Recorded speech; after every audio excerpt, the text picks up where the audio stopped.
So we'll squeeze this puppy together. Get in here just like that.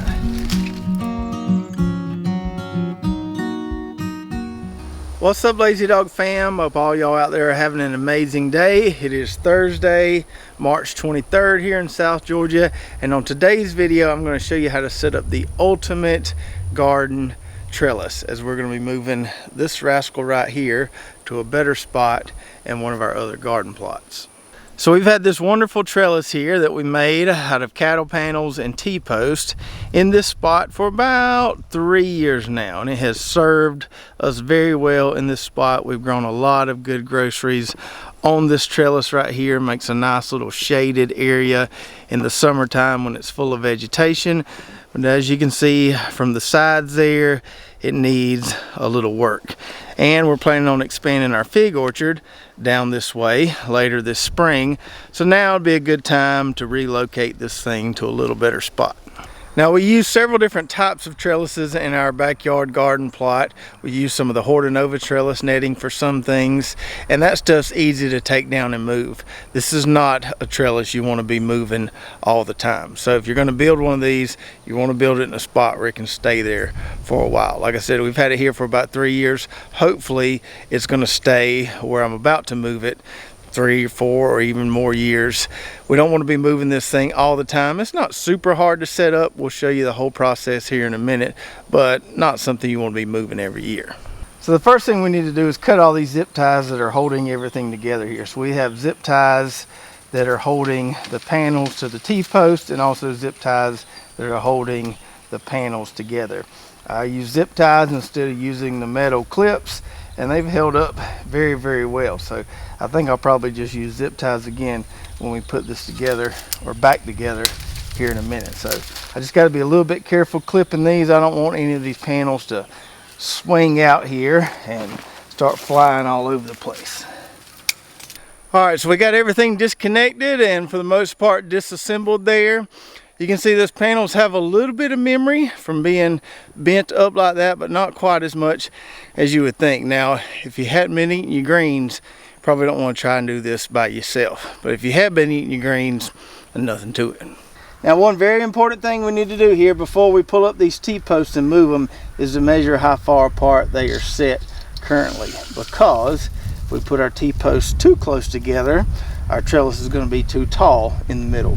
If we put them too far apart, it's going to be too short in the middle.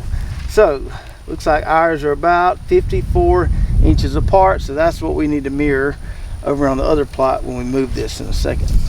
So for reference, I'm about 6'1", having the post about 54, 55 inches apart. Works perfect for me. That way, whatever's on the trellis, whatever's growing on it, is not all over my head, but I can still reach stuff up there and harvest what I need to harvest. If you don't know how high you want your arch panel trellis to be, you could do some pretty complex parabolic math, or you just get some help and bend one of the panels and see how far apart the base of the panel needs to be to get the center to the height you want it to be. Now, one thing you need to take into account here is that you're not going to set these directly on the ground. You're going to set them about 8 to 12 inches off the ground as they're attached to these T-posts. So you can play around with it, figure out how high you need to get it for you, your spouse, your family, whoever's going to be picking veggies underneath there. So now that we know what the distance between our T-posts needs to be, we can use our handy dandy T-post puller here and easily get these puppies out of the ground. I've said this before, I'll say it again, this is the best $40 I have ever spent. They may have went up with inflation, but that's how much we spent on this one, and it has been worth every single penny. Makes it so easy to get these out of the ground. Alright, so we got all our T-posts up there, and you may have noticed earlier that these all aren't the same size. We've got some 6-foot ones, some 7-foot ones there, but it really doesn't matter the way we build this thing. So you don't have to have all the same size T-posts, just use what you have. So now let's walk to the other side of the barn where we're going to be putting this thing back together.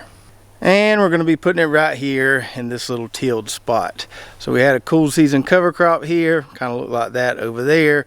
Several videos ago we tilled this one time, and I came out here a few days ago, tilled it one more time. Still a little bit of cover crop stubble left in there, but I'm not really worried about that a whole lot. I can scratch that out with a hand hoe. Now, when I built this thing the first time, I learned a good lesson through trial and error that you want to piece this thing together. You don't want to set all your T-posts at first. For one, makes it hard to bend those panels and get between all the T-posts there. The other thing is the way the panels overlap, and when you need to kind of zip tie them together, it's not always equal at every connection. So you can't really determine, you know, how far apart each post needs to be until you kind of start putting the panels together. So we're going to put 2 posts up at a time and put 1 panel on those posts and just keep adding to it as we go. Now, I'm not going to draw any lines or run any string to get this thing perfectly square. Maybe I should. I'm just going to use the edge of the plot here as kind of a guideline. So I'm going to come off the edge of the plot. Let's see, we'll start about right there. Come off the edge of the plot about 2 foot or so. I got some more room. Maybe I'll go 3 foot inside there. So we'll put our first post right there. That'll give us room. Walk around and harvest and still kind of weed between the edge of the trellis and the edge of the plot there. So now we'll take our post driver here, try to get this one here set fairly straight.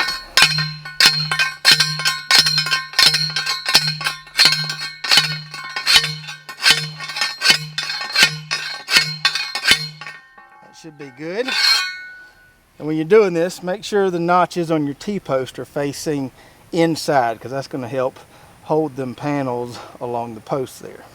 And then we need to put our second post here, 54, 55 inches from that first post. That's going to give us the right height we want. So about right there should be good. We'll knock this one in with the post driver as well. So I drug one of those panels from the other spot over here, and they're actually a lot easier to move when they're a little bent like that, because you can kind of push them together with your arms. I need to measure how wide this one is to set my second set of posts. So it looks like 50 inches. Probably need to go inside that a little bit. So we'll probably put our second post about 48 inches or so from the first one. All right, so now we've got our first 4 posts where they need to be. We can bring our first panel in here and kind of wedge them between these posts. So we'll squeeze this puppy together. Get in here just like that.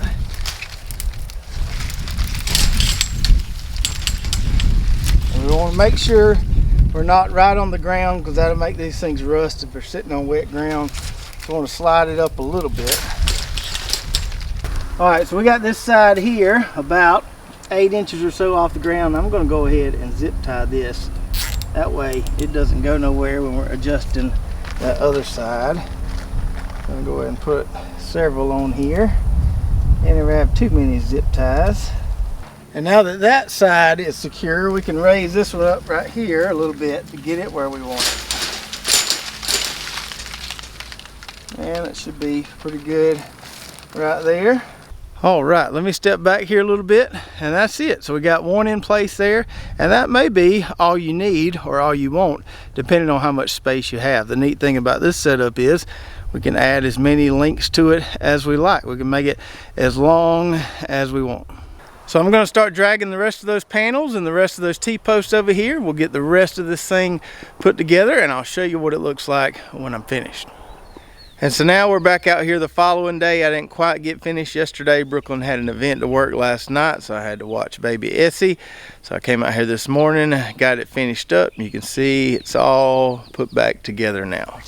Now this might look a little prettier if we didn't have all that bean debris on top of it, but I'm not letting that worry me at the moment. We'll pull it off there at some point. So our arch panel trellis is 6 cattle panels long here, but like I told you earlier, you could make this 1 cattle panel long, 2, 3, whatever you want to do, whatever work for your space in your garden or on your homestead.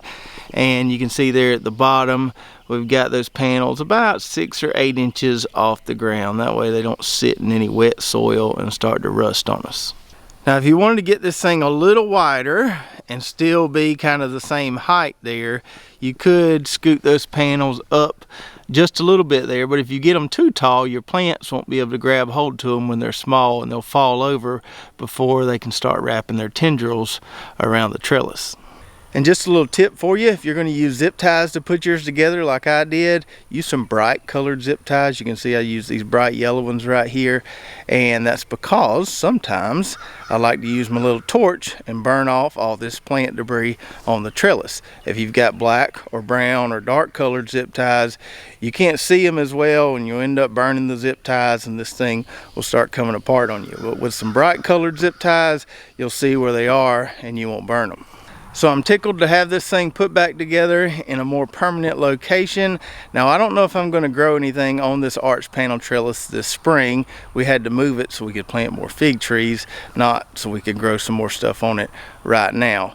I may end up growing some gourds on it. I don't know. I'm not going to grow any beans or peas on it this spring because we still have plenty of those in the freezer. Might wait till fall to grow some more beans and peas.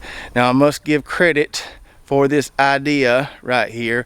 We got this from a longtime viewer, Mr. Tom Matthews over in Alabama. He said, you got to build one of these, you'll love it, and he's right.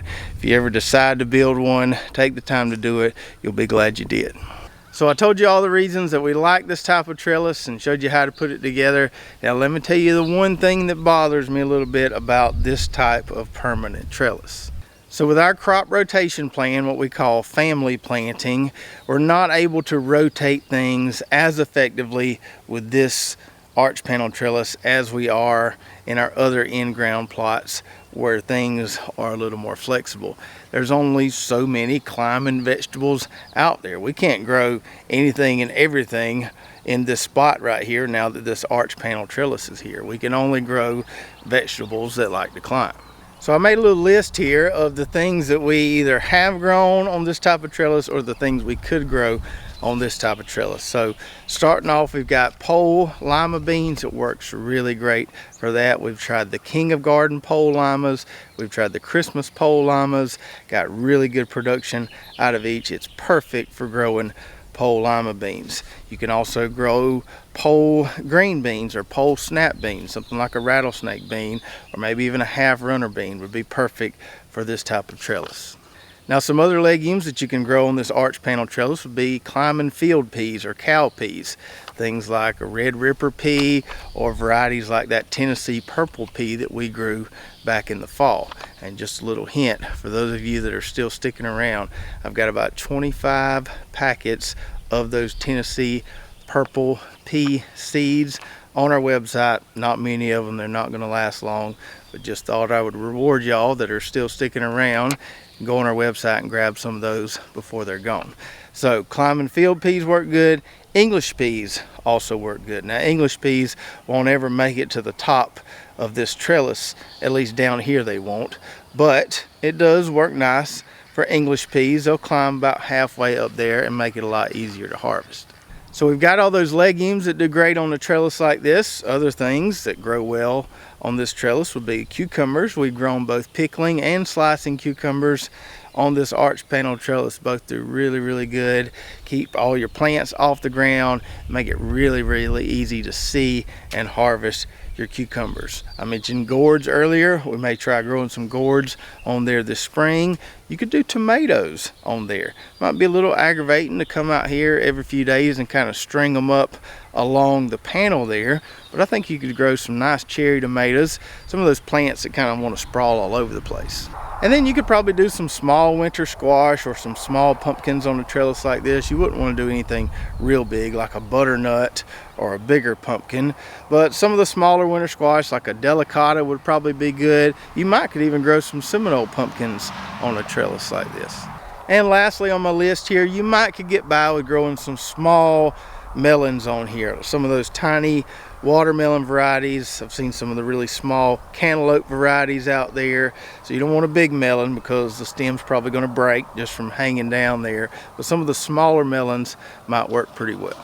So back to my bother real quick. So as we work through the list of things that you could grow on a trellis like this, there's really only 3 crop families that we could grow: legumes, cucurbits, and then if we decide to do tomatoes on here at some point, nightshades. So not a whole lot of different families there that we can rotate on this puppy. Now that may not be a huge issue for some of you out there who don't care about rotation, or you've only got 1 planting season per year, so your plantings would be kind of stretched out anyway. But down here where we're growing year round, it's something I have to kind of keep in mind all the time, keep rotating things around. And that's why some seasons I'll give this thing a break. So there are some spring seasons, maybe even this spring, we'll give it a break. Some fall seasons, we give it a break. And that just kind of spaces out our family plantings there, keeps the pests from being too rough on us whenever we grow something on this trellis. So I hope you enjoyed the video today. Don't forget to check out our affiliate links in the description below, and go check out our website, lazydogfarm.com.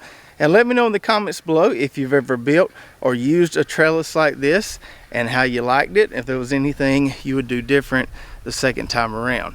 And if you want to see this trellis in action, full of good groceries, be sure to check out this video right here.